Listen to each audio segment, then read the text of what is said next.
Vamos a darle la cordial bienvenida a nuestro segundo invitado a esta hora de la mañana. Saludamos con el economista Andrés Arauz, ex candidato a la presidencia de la República. Con él vamos a hablar sobre el juicio político al presidente Guillermo Lasso. ¿Cómo está, economista? Buenos días. Muy Bienvenido a buenos Ecuador en directo. días. Muy buenos días, Jaime. Muchísimas gracias por la bienvenida. Comenzar con un inmenso abrazo a los hermanos en Alausí por esta tragedia que ha ocurrido y está ocurriendo, y esperemos que pueda haber respuesta inmediata, contundente y fuerte por parte de las autoridades.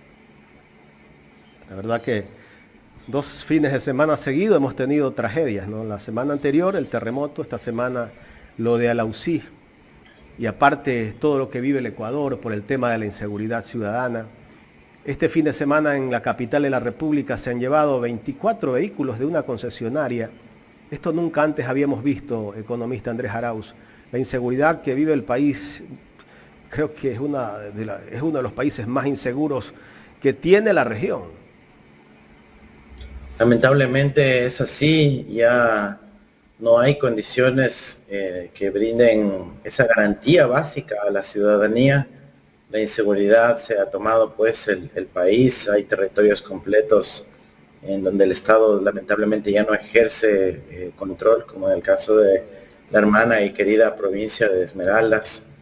A mí me duele mucho porque en vez de que veamos a un gobierno que se empodere del asunto, que vaya y diga, no vamos a permitir que esto ocurra, vamos a ir a sesionar 2 veces por semana el gabinete entero a Esmeraldas, a los distintos cantones esmeraldeños, a mostrar presencia del gobierno, a armar paquetes de política pública, de incentivos turísticos, de presencia territorial. No es solo cuestión de mandar los militares y decir, bueno, ya mandé, ya despaché. No, hay que uno hacer presencia, mostrar ese compromiso, porque la gran mayoría del esfuerzo que hay que hacer incluye el demostrar esa voluntad, el proyectar la capacidad de gestión, la presencia misma. Entonces, yo creo que ahorita no está ese liderazgo que necesita el Ecuador. Hay personas ahí que lamentablemente lo único que les interesa es ciertos fines de lucro personal, y han dejado abandonado al Estado y al país entero. ¿Cómo se puede hablar de inversión, que venga la inversión extranjera al país si vivimos una inseguridad terrible? Ya ver que, como hace un momento lo mencioné, una concesionaria de vehículos, van los delincuentes en la madrugada y se le llevan todos los vehículos. O sea, ¿de qué inversión extranjera se puede hablar mientras el presidente de la República, cuando sale del país, invita a la gente que quiere más Ecuador en el mundo y más mundo en el Ecuador? ¿Cómo puede tener más Ecuador en el mundo y más mundo en el Ecuador si la inseguridad es total? No, sí es terrible. Imagínate, él cuando sale al exterior lo primero que dice es, me quieren sacar porque estoy haciendo una mala gestión. Evidentemente, pues eso no atrae ninguna inversión de ningún lado, ni la propia ni la externa. La economía obviamente sufre por aquello. Además, él como jefe de Estado no da muestras al país de querer invertir como gobierno mismo. No tenemos mantenimiento vial, no tenemos inversión en seguridad ciudadana, no hay la adquisición de los elementos indispensables, el sistema de videovigilancia está abandonado.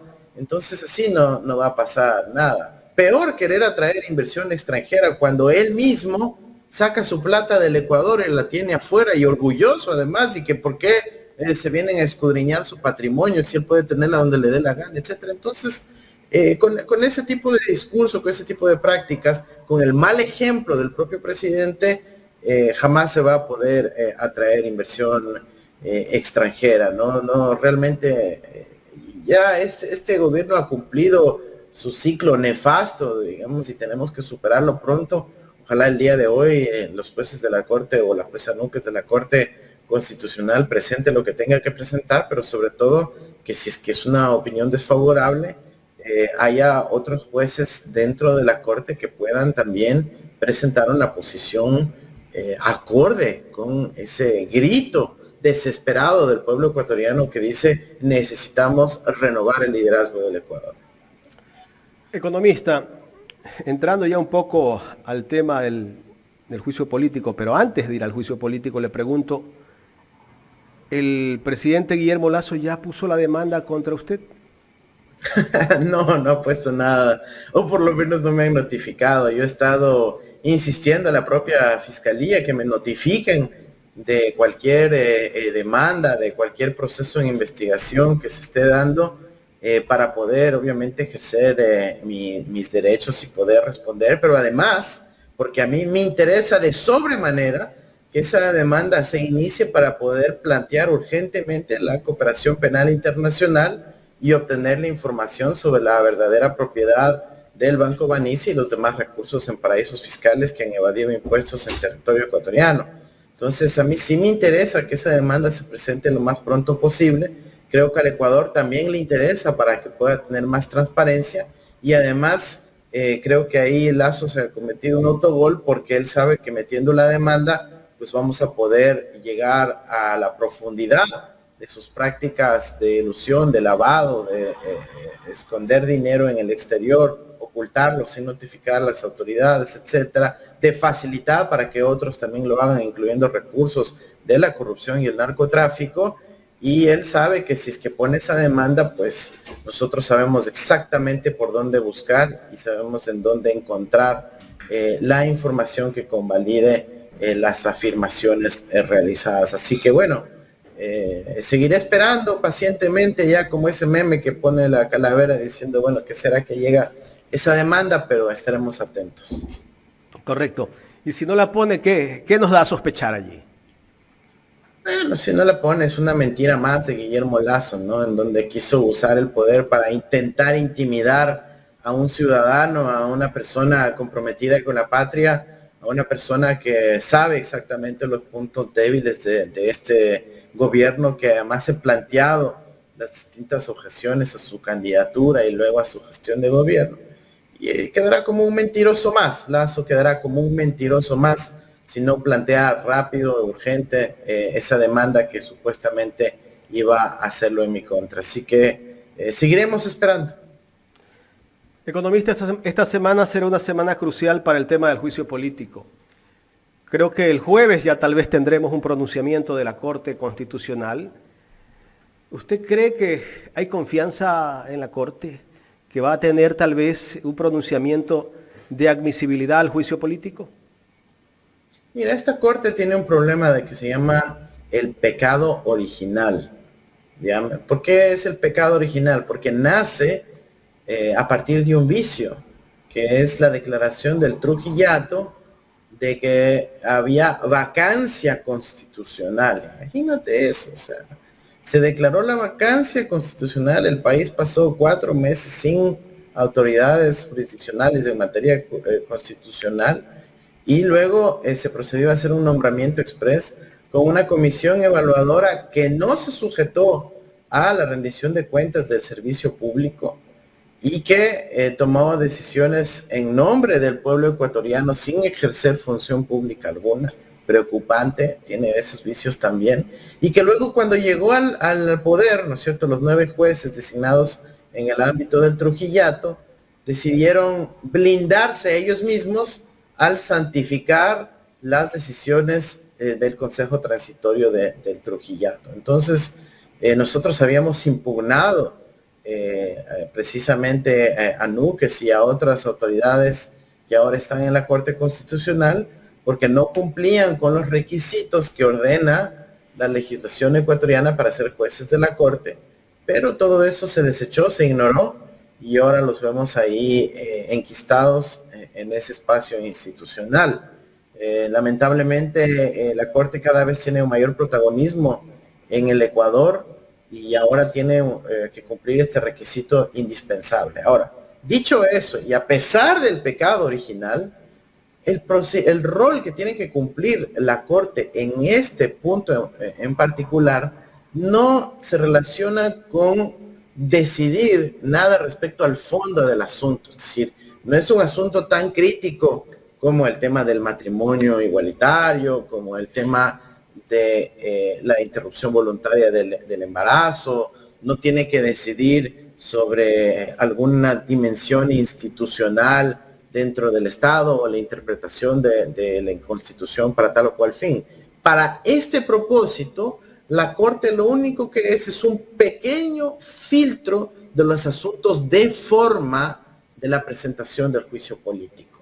Y con el informe positivo de la unidad técnica legislativa, que está compuesta por no sé cuántos, docenas de abogados especializados en derecho parlamentario, pues ya está el insumo principal para que la Corte Constitucional simplemente diga, pues sí, se ha cumplido los requisitos, se mencionan los artículos que tienen que mencionarse, sí, se pasó por el procedimiento parlamentario, sí, se cumplieron las acusaciones, sí, simplemente se incluyó, digamos, el texto de las acusaciones, y entonces no veo que sea una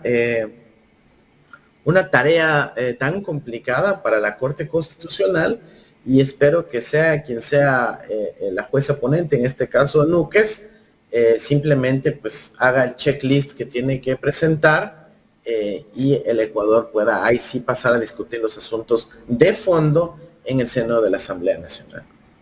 Economista, el expresidente Rafael Correa dice que cayó en una de las peores juezas totalmente afín a Lazo. Se refiere a la jueza Teresa Núquez, quien es la jueza ponente.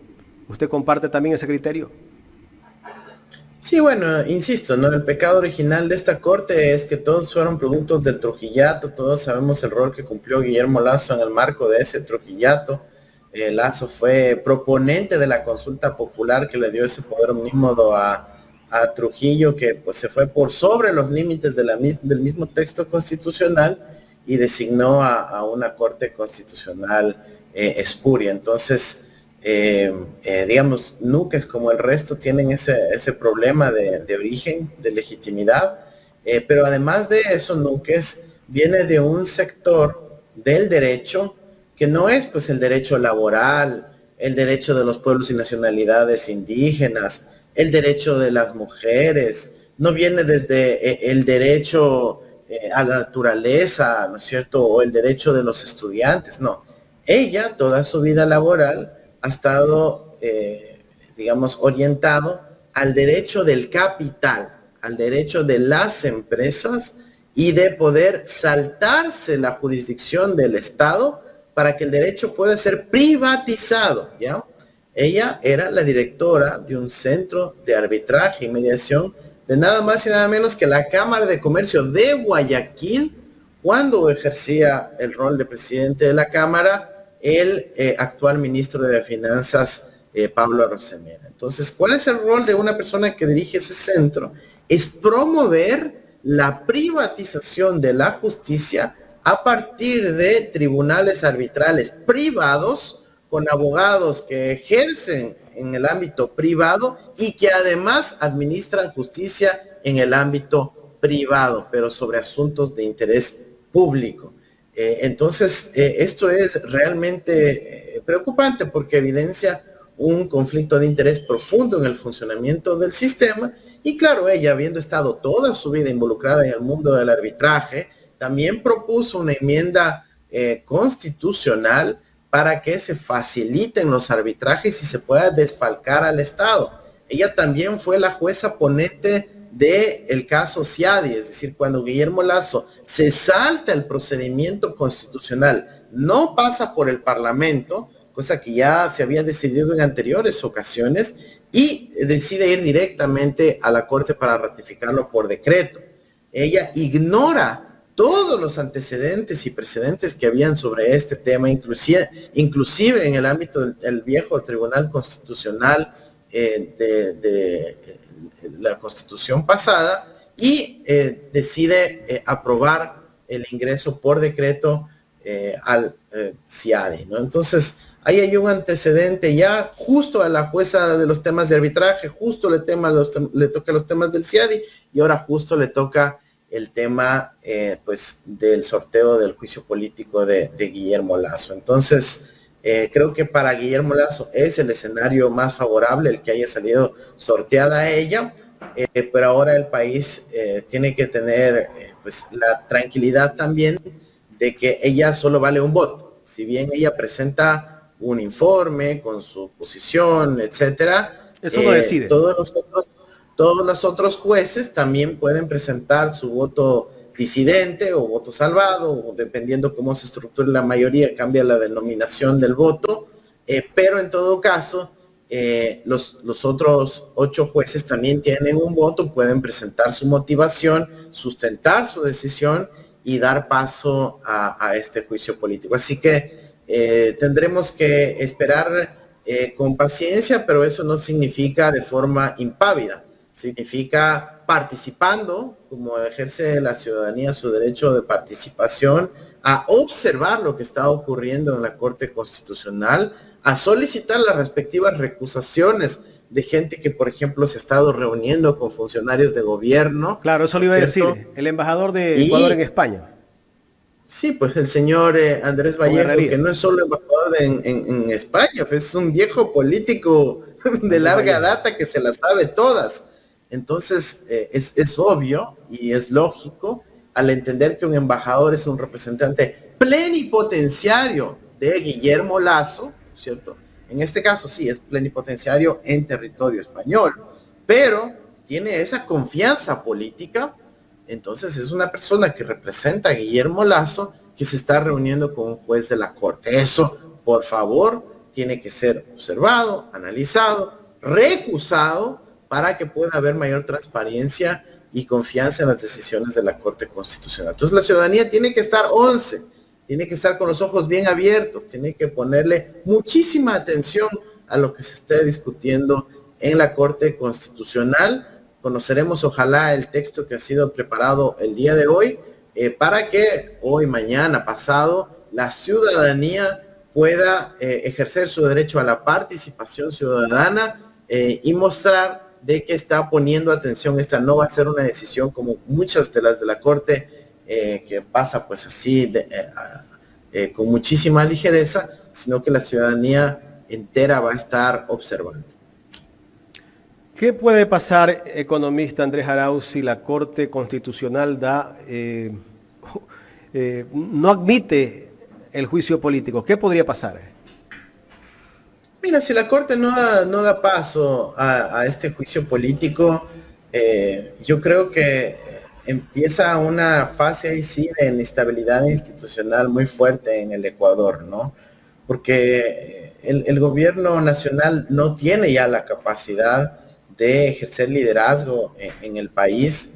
Se genera una tensión profunda con el pueblo. Creo que realmente se pone en riesgo la estabilidad ahí sí democrática del Ecuador, donde puede haber acciones de presión en la calle, donde puede haber fuerte movilización social, donde puede haber tensión dentro de las fuerzas de seguridad del país, etcétera. Ni siquiera quiero imaginarme ese destino que pudiera estar viviendo el Ecuador, y espero más bien que la Corte le dé esa válvula democrática de escape a Guillermo Lasso y a este gobierno para que con el camino institucional plenamente marcado, con una ruta que está perfectamente contemplada en el artículo 129 de nuestra Constitución, pueda darse esa salida democrática del gobierno de Guillermo Lasso y podamos tener una renovación en el liderazgo de nuestro país. O sea, ese es el camino institucional, ese es el camino democrático, ese es el camino que establece nuestra Constitución, y ojalá la Corte también entienda en el periodo histórico en el cual se está llevando a cabo esta solicitud de juicio político, y es un periodo histórico en donde los pueblos están bravos, los pueblos están defendiendo sus derechos, están ejerciendo su dignidad, no solo en Ecuador, sino en distintas partes del mundo. Tienen que entender ese contexto histórico, y si es que la Corte no da paso a una válvula de solución institucional de la enorme tensión que se está acumulando y que vive nuestro país, serán responsables directos de un escenario de confrontación social en el Ecuador. Economista, el presidente Guillermo Lasso ha dicho que se está atentando contra la democracia, que todo es un atentado a la democracia. No es que, al parecer, él se olvida que este juicio político todo lo que se está haciendo está dentro de la Constitución. A ver, el que atentó contra la democracia es Guillermo Lasso, porque para empezar no podía ni haber sido candidato, porque tenía empresas en paraísos fiscales, porque le mintió al Ecuador, porque cometió perjurio, porque evadió impuestos. No podía ser el candidato peor presidente de la República.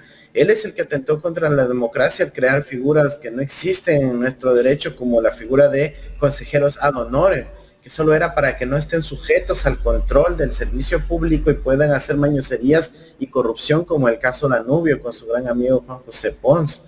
Él cometió la violación contra la democracia cuando la Asamblea, ya en un episodio pasado de los Pandora Papers, encuentra responsabilidades, omisiones y acciones dolosas por parte de Lasso, y él decide a través de la Fiscalía presionar a los parlamentarios acusándoles de falsificación de documentos, etcétera, y generando esa intromisión en el espacio parlamentario. Él es el que violó la democracia cuando mandó a la policía a acercar al Consejo de Participación Ciudadano para poder cambiar la presidencia de ese organismo y tener a alguien obsecuente a él. Él es el que viola la democracia cuando le saca un superintendente de bancos designado que fue propuesto por él mismo, pero que ya no le cayó bien y que, como prometía ejercer una labor independiente, decidió sacarlo del juego mediante un juez corrupto para que simplemente pues se cambie la decisión de los espacios institucionales adecuados, que eran además controlados por él mismo. Él es quien ha violado la democracia y los derechos humanos cuando a partir de junio del 2022 inició un nuevo proceso de persecución política a los dirigentes del movimiento indígena, mandó a apresar a Leonidas Sisa, cuando no ha resuelto los asuntos de persecución política que tenemos en el Ecuador, cuando no ha dado cumplimiento a los mandatos del sistema interamericano y la ley de asilo, cuando negó el salvoconducto para nuestra compañera María de los Ángeles Duarte, etcétera. ¿Qué violación a la democracia más absurda que la del propio Guillermo Lasso? Pero la más profunda y la más sentida de todas no son estas que tienen que ver con las luchas entre políticos, Jaime. Es la violación de la democracia al violar la confianza de millones de ecuatorianos que por una u otra razón finalmente votaron por él y luego él no les ha cumplido. No les ha cumplido porque lo único que ha privilegiado es su bolsillo, es su lucro personal, es el armar una red mafiosa con su familia, con el cuñado, con esta otra persona, la otra, con Cherres, con Luque, con exfuncionarios del Banco de Guayaquil, para tomar el Estado por asalto, para poder lucrar y para poder destruir a la economía nacional y al empleo de la gente, generando estos procesos brutales de violencia, extorsión y finalmente el éxodo masivo de ecuatorianos. Esa persona no respeta el pacto democrático, no está garantizando los derechos de los ciudadanos, no está garantizando ese acuerdo básico que implica la democracia, que es cuando uno elige un mandatario, ese mandatario tiene que responder al mandante. Así que Lasso ha violado ese pacto democrático y la Corte Constitucional tiene que dar paso a que se discutan los asuntos de fondo en el Parlamento Nacional. Claro, si es que la Corte Constitucional no da paso a ese juicio político, eso podría ser como echarle más gasolina al fuego. ¿Qué podría pasar? Podría haber un estallido. ¿Qué es eso, no? Es forzar eso, y lamentablemente esa es la apuesta que tiene Guillermo Lasso, ¿no? Cuando tú un poco analizas esto desde una perspectiva táctica y de ajedrez, a él el escenario que le conviene es uno de confrontación, en donde pueda tener aún más influencia el aparato de seguridad, aún más influencia la influencia extranjera, es decir, el rol de cierta embajada, de ciertos cuerpos de inteligencia foráneos, etcétera, para poder aumentar su presencia dentro del país con intereses además geopolíticos y además para justificar lo que pudiera ser un proceso de aniquilar a sus opositores políticos, ¿no? Incluyendo a los pueblos y nacionalidades indígenas, pueblo afro, pueblo montuno del Ecuador. Entonces, mucho ojo, ¿no? Mucho ojo, Corte Constitucional. No es solo cuestión de observar el análisis de la ley en su sentido literal. Hay que analizar la legislación, la constitución, la decisión que van a tomar en el contexto histórico en el que se encuentran. Miren lo que vivió Colombia, porque no hubo salida institucional, hubo el estallido en Colombia.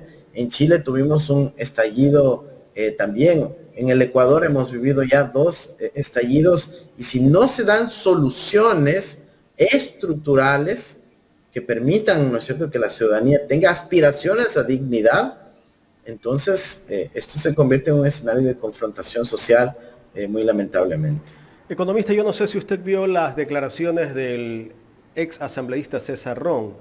Si no las vio, sí, claro. les ponemos play. O si las vio, me gustaría que me dé su criterio sobre lo que él está diciendo en caso de lo que pase con respecto al tema de la Corte Constitucional. Está pidiendo que se instaure un gobierno cívico-militar o una dictadura militar.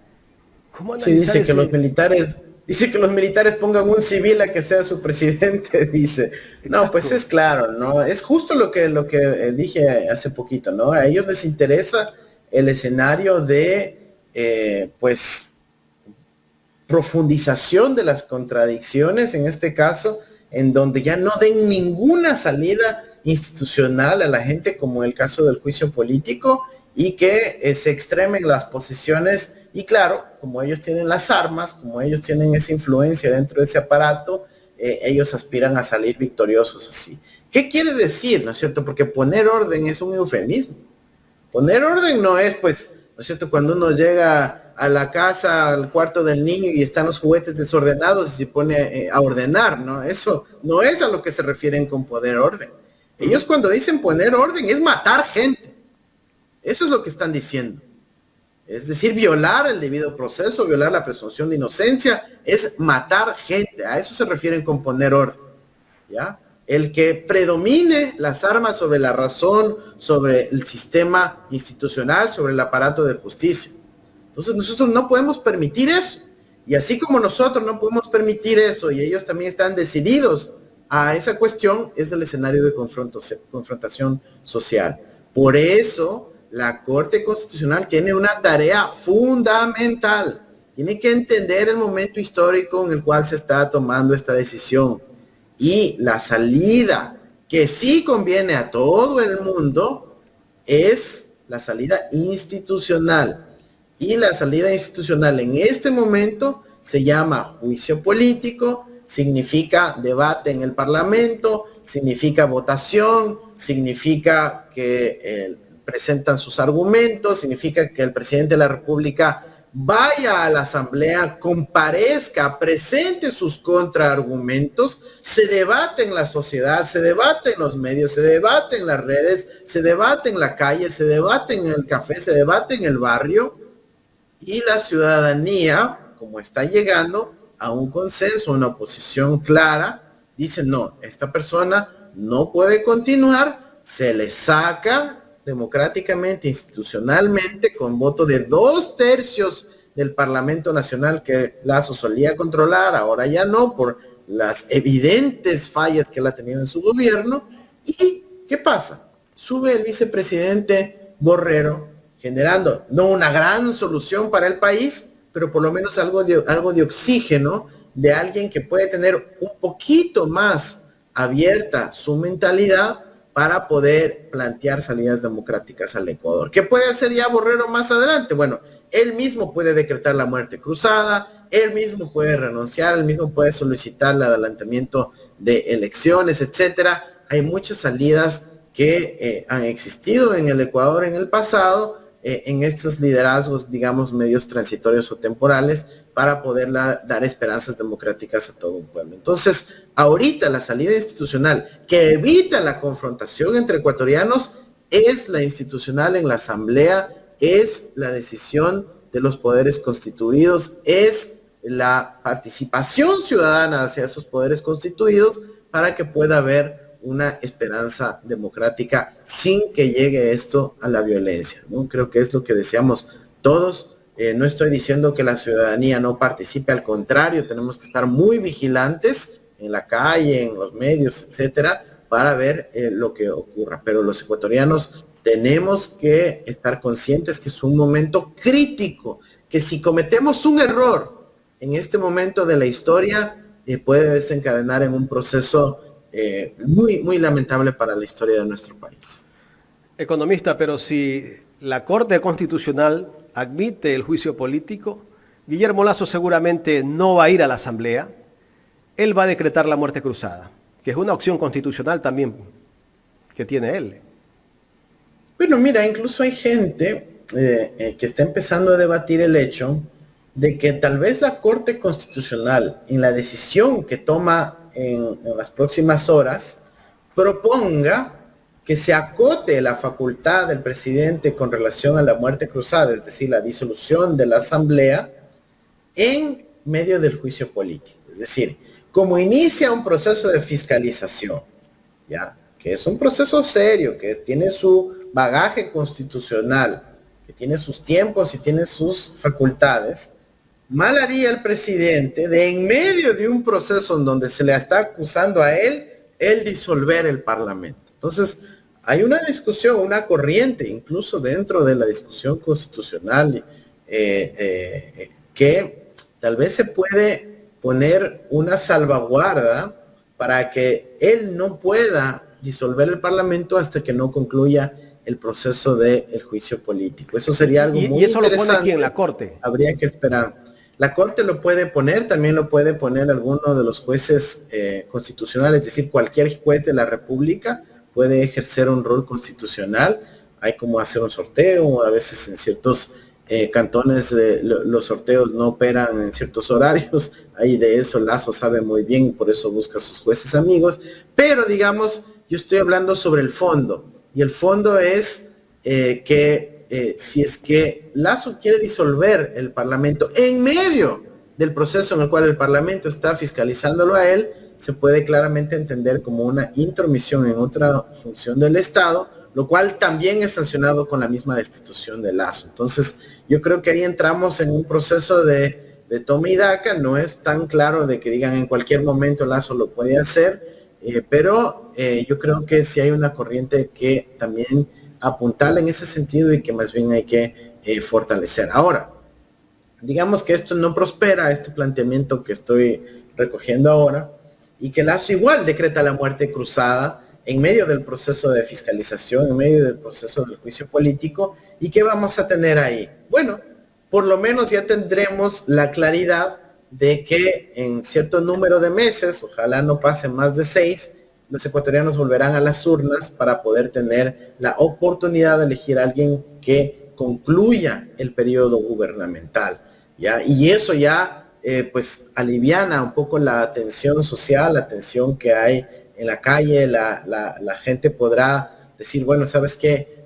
Voy a paralizar mis planes de emigrar del Ecuador porque es posible que en 6 meses ya podamos tener a alguien nuevo dirigiendo los destinos de la patria y tal vez vale la pena volver a apostarle al Ecuador. Es decir, esa sensación de esperanza, de ilusión, de que sí se puede retomar el control de la República en beneficio de las grandes mayorías es indispensable para que la democracia pueda ser efectiva, para que la sociedad tenga aspiraciones y para que le podamos seguir apostando a nuestro propio país. Economista Andrés Arauz, ya en la recta final de esta entrevista, sí me gustaría consultarle sobre la reforma al reglamento de la Contraloría General del Estado que hizo el Ejecutivo. ¿Cuál es el propósito de esta reforma donde las instituciones financieras no podrán ser auditadas por la Contraloría General del Estado, que incluso puedan tener recursos hasta más del 50% de recursos públicos? Bueno, esto es claramente un requisito de quienes buscan privatizar el erario nacional. Me explico. Esto aplica para las empresas, incluyendo bancos, que el Estado tiene mayoría accionarial. ¿De qué estamos hablando? Básicamente todas las empresas incautadas, pero también del Banco del Pacífico. Entonces, ¿qué pasa? Miren, ustedes recuerdan lo de los Isaías, ¿no? El Estado ecuatoriano, por ejemplo, incautó Gamavisión, TC Televisión, y esas empresas no están operando en el marco del derecho público, es decir, no son ministerios, ¿ya? Son sociedades anónimas, pero donde el accionista es el Estado. Y eso es muy diferente a, por ejemplo, un ministerio en donde no hay accionistas, sino que todas las reglas que tiene que seguir son las del derecho público. ¿Qué pasa en este caso? Que, por ejemplo, digamos, los canales de televisión, la Contraloría estaba auditando cómo estaban actuando, por ejemplo, los gerentes de TC Televisión, los gerentes de Gama, los gerentes del Banco del Pacífico, a ver si es que estaban cumpliendo las respectivas normas, si es que estaban por ahí robándose recursos, si es que estaban por ahí pagándose sobresueldos, etcétera. Y lo que hace Lazo es decir, no, eso ya no puede auditar la Contraloría. Los sobresueldos, si es que están robándose plata de los canales incautados, del Banco del Pacífico, si es que están, qué sé yo, invirtiendo inadecuadamente los recursos en esas empresas, ya la Contraloría no puede auditar. Solo la Contraloría, dice Lazo, puede auditar si es que las utilidades vuelven o no al Estado al finalizar el año. O sea, algo que es medio básico y elemental, y no el tema de cómo se están utilizando los recursos, en este caso de los accionistas, que es el Estado ecuatoriano, es decir, todos los ecuatorianos, ¿no?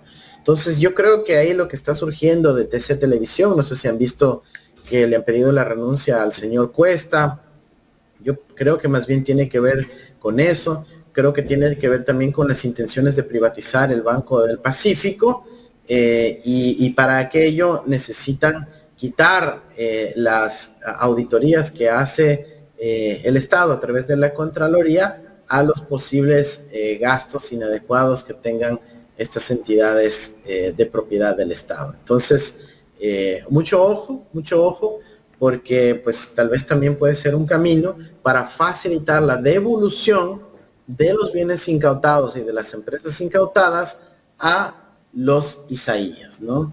Eso también creo que es lo que está detrás. Claro, de acuerdo a muchos invitados que he tenido aquí en este espacio, les he consultado, por ahí se habla de que si en caso se da la muerte cruzada, Lazo podría tener el tiempo necesario e incluso para vender el Banco del Pacífico, y es por eso que han hecho este cambio en el reglamento de la Contraloría. Sí, Lazo definitivamente tendrá bastante tiempo entre el posible decreto de muerte cruzada y cuando finalmente deje el poder, ¿no?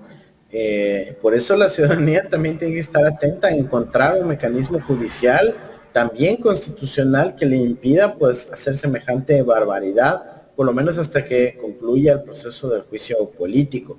Otra cosa es que la Asamblea decrete la muerte cruzada, pueda permanecer, ¿no es cierto?, la facultad convencional de legislar, y él sale, ¿no es cierto? Entonces, eso es diferente, que la muerte cruzada venga desde la Asamblea, a que pues el presidente disuelva la Asamblea y pueda expedir inclusive decretos leyes que ordenen las privatizaciones, etcétera.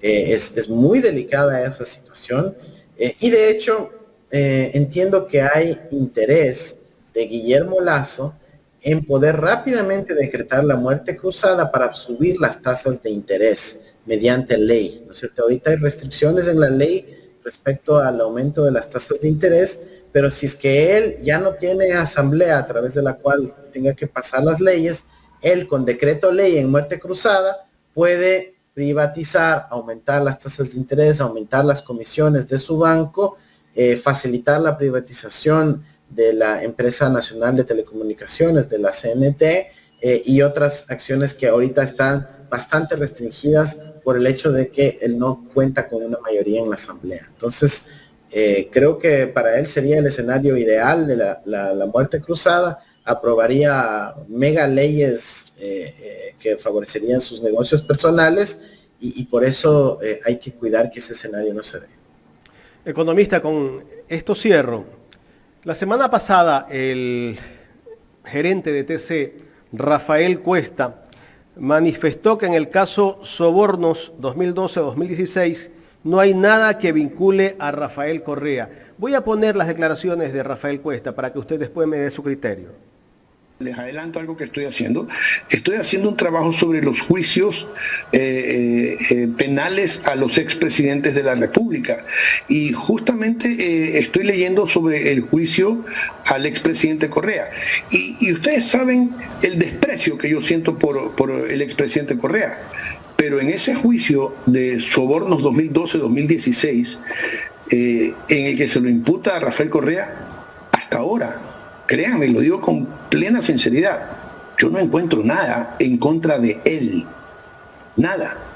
Lo digo sinceramente, yo no tengo empacho en decir que una persona a quien yo le tengo desprecio por lo que le hizo al país y al periodismo de este país, si es que yo veo que en algo o en un evento él no tiene una responsabilidad, yo no tengo problema en decirlo.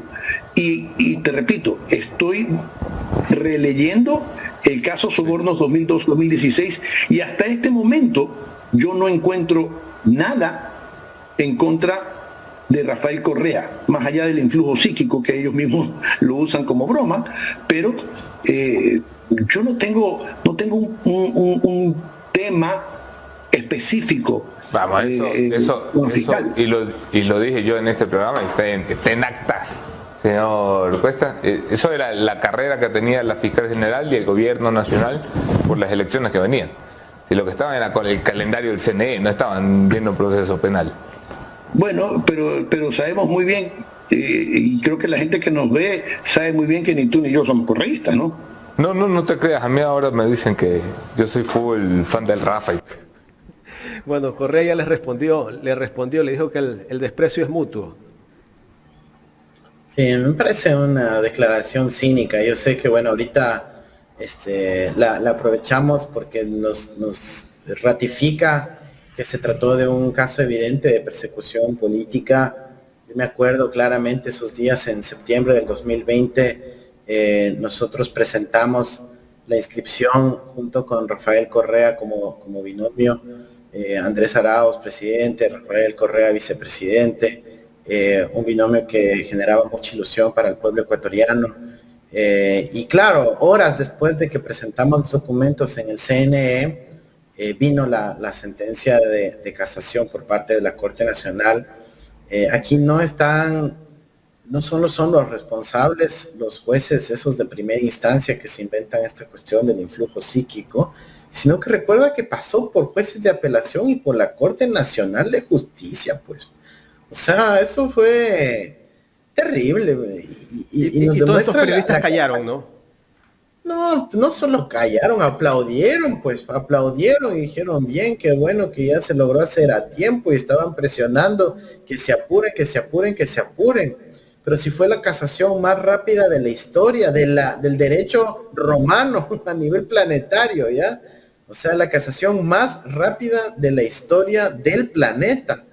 Y ese récord Guinness, pues lamentablemente lo tiene el régimen de Lenín Moreno, todos sus compinches aliados, los jueces del Trujillato, de esas cortes offshore que tenían a Merlo en un inicio adjudicatorio, en fin, todo eso es un asco, una conspiración de persecución política que funcionalizó todo el aparato judicial nacional en contra de una sola persona, como fue el caso de Rafael Correa, para que simplemente no pueda estar en la papeleta, no pueda representar a los ecuatorianos. Entonces, ese es el mayor fraude democrático que ha tenido la historia reciente del Ecuador, y tendremos que sobrellevar esto los ecuatorianos. Estamos sufriendo muchísimo por esta situación, y bueno, quizás lo único rescatable de las declaraciones de Cuesta es que algo ha de estar pasando para que reconozca este hecho, y antes era un aplaudidor. Probablemente sea solo pelea entre compadres, ya les digo, ¿no? Tal vez esta cuestión de los Isaías, tal vez la devolución de TC, tal vez algo por ahí encontraron, alguna mala práctica de Cuesta en la administración de TC, y Lazo quería también evitar que se descubra, por eso le quita la Contraloría la competencia, pero sí le pide su renuncia y que salga. Entonces, esas declaraciones no le van a caer bien a Lazo, ¿no? No, pues por eso parece que ya le han dicho que salga, pero más bien lo que parece es que Cuesta ya iba de salida, ya le pidieron que salga porque le descubrieron alguna fechoría, y él, para victimizarse, ¿no es cierto?, coge y dice, miren, es que me parece que Correa es inocente. Entonces estos son un montón de delincuentes que le han hecho mucho mal a la patria, y insisto, ¿no?, si bien, digamos, evidencian esta praxis de lawfare, de persecución política en contra de Rafael Correa, en contra de la Revolución Ciudadana en general, es obvio que hay una serie de malas prácticas a la interna, y lamentablemente esta gente no debemos confiar como voceros o paladines de la justicia, ¿no? Creo que dentro del progresismo, dentro de la gente comprometida con la verdad, inclusive que en el pasado había sido opositora, como Ramiro Aguilar, a quien has tenido en este programa, fue opositora a Rafael Correa, pero mientras ocurría esa persecución política fue, claro, honesto intelectualmente, valiente intelectualmente, pero honesto. El mismo Pedro Granja. El propio Pedro Granja, que fue opositor de Correa, dijo, a ver, pero aquí hay una clara persecución política. Ese tipo de pronunciamientos tienen mucha mayor valía que las de un criminal como Cuesta, que lo único que hizo fue pues atacarnos durante todo el proceso de la campaña electoral, haciendo que un canal de propiedad del Estado se vuelva el principal vocero en contra de mi candidatura, de la presencia de Rafael Correa en la papeleta, etcétera, y eso es absolutamente deleznable, y ni siquiera me da ganas de hablar más de esta persona, ¿no? Economista, es la última pregunta, le prometo. Me gustaría que me dé su criterio sobre las declaraciones que ha hecho el expresidente Lenín Moreno, que dice que es objeto de una persecución política con respecto al juicio que le siguen por el caso INA Paper.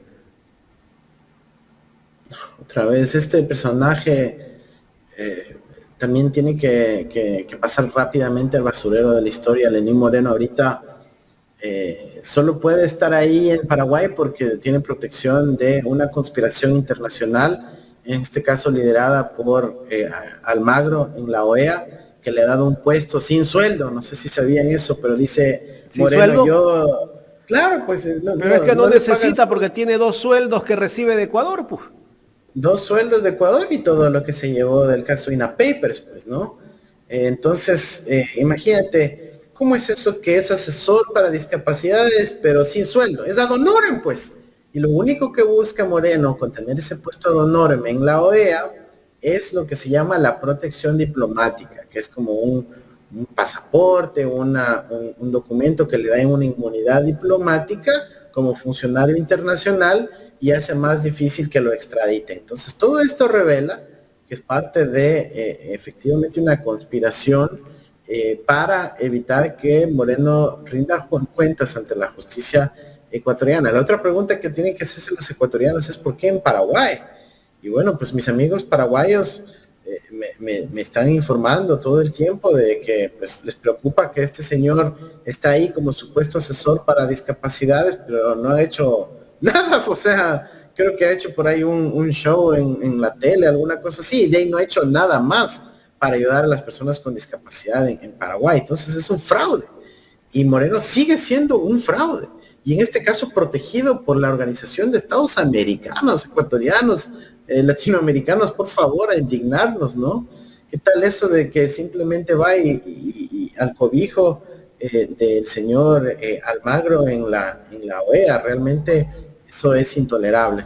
Pero sobre las declaraciones en específico de Lenín Moreno, obvio que no es persecución política, pero sí es la fiscal que él llevó de la fiscalía a la UAFE, que trabajó bajo mando de Lenín Moreno, nombrada por decreto ejecutivo por Lenín Moreno, y que luego, cuando ya estaba listo y cocinado el tema con Pablo Dávila, con Trujillo, le vuelven a poner a Diana Salazar en la fiscalía. Esa persona es la que finalmente, luego de tanto tiempo, lo acusa a Lenín Moreno. Así que no puede haber persecución política alguna. Peor, con toda la evidencia que en este caso ahí sí existe, en contra de Lenín Moreno, porque está su dirección personal en donde él vivía en Suiza, donde recibía los bienes y servicios productos de estos sobornos, productos de la corrupción.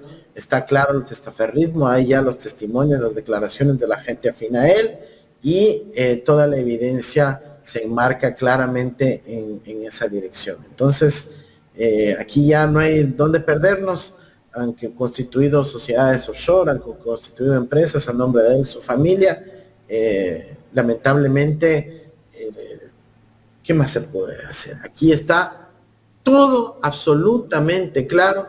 Lenín Moreno es culpable y ha habido suficiente también valentía por parte de ciertos jueces que han inadmitido su requisito de no presentarse ante la justicia ecuatoriana, y en pocos días más veremos a Moreno incumpliendo las medidas que ha dispuesto la justicia nacional, y habrá que encontrar la forma de que primero la OEA deje de protegerlo y segundo el gobierno del Paraguay proceda a su extradición al territorio ecuatoriano.